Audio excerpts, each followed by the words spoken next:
እንደምታውቁት ትላንትና ሩታ በዳኒ ቤት አብርሽ በሄርሜላ ቤት መጡ። እነኚህ ልጆች ማለት ነው እንዴት እንዳቃጠሉኝ ራሳቸው ራሱ ቢጠቀሙ ማለት ነው ለሰው ቻናል ለማሳደግ ለሰው ቻናል ለማንቀሳቀስ ብለው ልጁን እዛ ወስዱና ካሜራ ላይ ያስገባሉ። ምን ያደርጋሉ? በእውነት ከአባት በላይ እኔ እናት ነች ኃላፊነት ያለ ይሄን ነገር መከለከል ያላት ማለት ነው።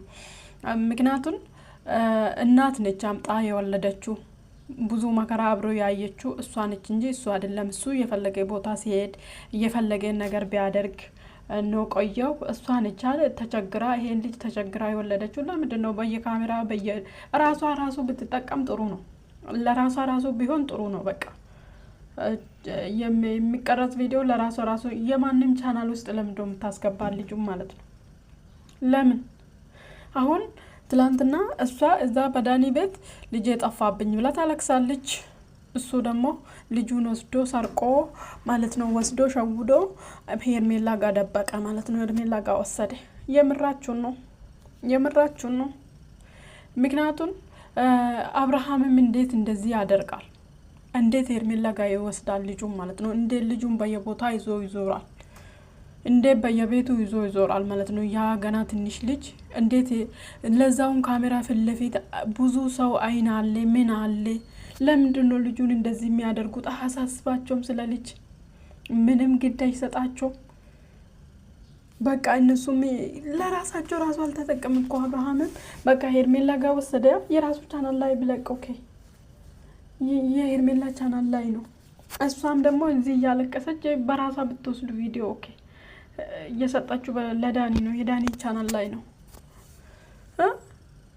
ለምንድን ነው ልጁን እንደዚህ የምታንከራትቱ? በእናንተ መሀል ባይወለድ ይሄ ልጅ ምን አለበት? ምክንያቱም እናንተ አይምሮ የላችሁም ሁለታችሁም ማለት ነው። እሷ ማስቆም ትችላለች፣ በአንድ አፍ ማስቆም ትችላለች። ሰሞኑን ማንም በልጄ ከመጣ ምናምን ብላ ስትፎክር አልነበረም? ለምንድን ነው እሱ እጄ ልውጣው ይሄን ገና 6 ወር ወይ 6 ወር ነው 5 ወር የሆነ ልጅ ወስጄ ልውጣ ስል አትወጣም ነው በቀላሉ ማለት ነው። ምክንያቱም እሷ ነች የምትደገፈው። እዚህ ማየት ካለበት ያለ ከዛን እዚህ አትወጣም ማለት ትችላለች። በቃ እሷ አሁን ሰው አርጊ ያለትን ብቻ ነው የምታደርገው ወይስ ራሱ ማሰብ የለባትም ለልጁ? እዛ ታለቅሳለች ደግሞ በቃ ወስዶ ሄሪያ ስልክ ደወለች አላመጣም አመልከቱ በቃ አንጠልጥላ ማስመጣት ነው እንጂ ለምን የሚመለመን ልጅ እኮ ነው። አንቺ ነሽ አይደለም ወለድሽው? ለምንድን ነው ልጅሽን እዛ ሲዞር እዛ መንደር ሲዞር በቃ እናንተ በራሳችሁ ቀልዳችሁ በትዳራችሁ ቀልዳችሁ ትዳራችሁ መንቀርቀራ አደርጋችሁ አሁንም ልጅ እንዲሞትላችሁ ነው የምትፈልጉ? ምንድን ነው እንደዚህ መጨማለቅ? ገና ያላደገ ልጅ ገና ነገ ብዙ ነገር እንደውም የህፃናት መፍታ አይከበርም? በእውነት ብትጠየቁና ብትከሰሱ እኮ እናንተ ሁለታችሁም ተጠያቂ ነው። ምክንያቱም ልጁ ደና ነገር ብታስገቡ ኦኬ ደና ነገር አይደለም ብታስገቡ የራሳችሁ ልጅ ስለሆነ አይደለም ትጠይቃላችሁ በህፃናት መፍት ማለት ነው።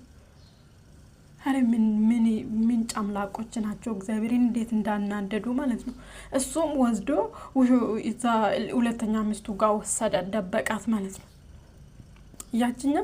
ያችኛ ትክክል ነው የምታወራ እናት ታስፈልጋለች ለልጁ እንደዚህ ማድረግ የለበትም ትላለች። ያቺ የሄርሜላ ምናምን ምንድነው ጎደኛ ምናምን የተባለችው ወይ ያክስትም ልጅ ምናምን ያለችው ደግሞ የኔና ሄርሜላ ላይ የሆነ ነገር አስቦ ነው ልጁ እዚህ ይቀመጥ።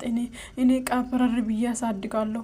ራሴ ቀብረር ብለህ አላደክም። ራሴ ገና አላደክም። አንተ ቀፎ ማለት ነው። ራሱ አላደገም ጭንቅላቱ ማለት ነው። እንኳን ልጅ ለማሳደግ እንኳን ልጅ እሷ ትሻላለች እንደውም ከሱ ማለት ነው። ምን ባዶ ጭንቅላት።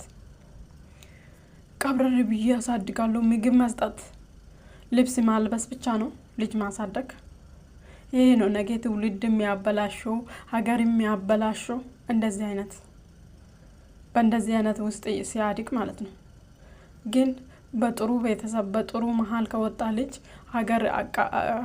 ሀገርን ማንገንባት ነው እንጂ ማፍረስ አይሮጡም። አሳድጋለሁ ራሱ ጦንጦን ራሱ ገና አልጨረሰ ሰውዬ ማለት ነው። ልጅ ለማሳደግ ብቁ ነኝ ይላል ምናምን ከእናቱ ወስዶ ራሱ ለማሳደግ ምናምን አንቺም ደግሞ እዛ ጋር ማልቀስሽን አቆምና እባክሽን ልጅሽን እንደዚህ አታንከራትቺ በቃ። ለምንድነው አንቺ በቃ ጭንቅላትሽ ጦዝ መሰለኝ። እግዚአብሔር ሩታ ደህና ነበርሽ፣ ድሮ ደህና ነበርሽ። በቃ አሁን ማሰባሽ እኮ ለቀቀ መሰለኝ። ምክንያቱም በአንቺ ህይወት እንደዚህ አማስሎ ተጫውቶብሽ እንደዚህ አድርጎብሽ ዛሬ በልጅሽ ስጫወት ዝም ማለትሽ ራሱ ጭንቅላትሽ እንትን ትክክል አይመስለኝም። እንደዛ አንቺ ላይ ተጫውቶ አንቺ ላይ ብዙ ነገር አድርጎ በአንቺ ቀልዶ በአንቺ ማንንም አንቺን አሳድቦ እንደዛ የሰው ቻናል ማሳደጋ አድርጎሽ ዛሬ በልጅሽ ቢመጣብሽ በልጅሽ እንደዚህ ሲሆን በልጅሽ መጫወቻ ሲያደርግ አንቺ እንደዚህ ዝም ማለትሽ አንቺ ራሱ ችግር አለብሽ። መታከም አለብሽ አንቺ ራሱ ማለት ነው። አሳዝናችሁም ይሄ ህፃን ልጅ ስታስጠሉ